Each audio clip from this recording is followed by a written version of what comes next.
Naunsyami ang paglipad sana pa Austria ni dating presidential spokesperson Harry Roque. Kung bakit, alamin sa pagtutok ni JP Soriano.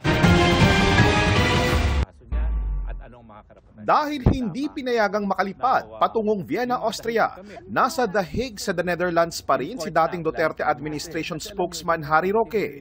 Pinaliwanag ngayon ni Roque, idineklara daw niya sa airline na naoperahan siya sa spine at sinabihan daw siya ng doktor na hindi paligtas para sa kanya ang bumiyahe. Kaya tinanong daw siya ng airport police. Are you willing to take this flight?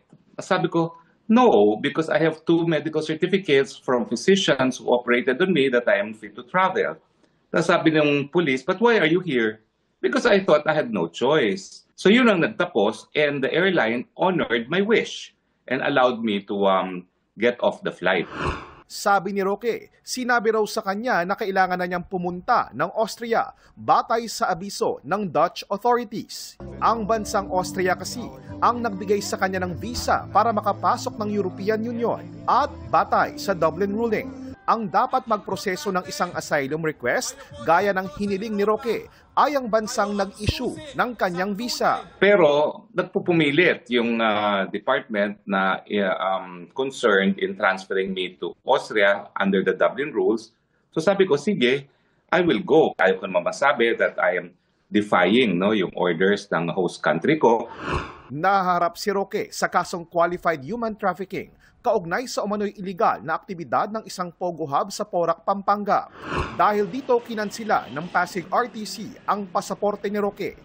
Sabi ni Roque, dati na niyang isinorender ang kanyang passport sa Dutch authorities. Hindi naman ako talaga makalabas ng Europe dahil wala naman sa akin yung passport ko. No? Pangalawa, because I'm under Dublin procedure, even without a passport, walang problema yan.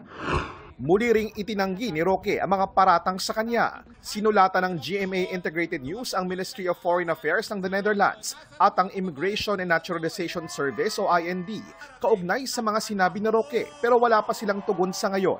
Sabi ni Roque, hindi raw siya babalik ng Pilipinas dahil wala raw siyang tiwala sa kasulukuyang gobyerno. Sabi ng DOJ, ipinauubayan nila sa the Netherlands, Austria o anumang bansa sa Europe na hiningan ng asylum ni Roque na suriin at aralin ng mabuti ang kaso ni Roque. Para sa GMA Integrated News, JP Soriano, nakatutok 24 oras.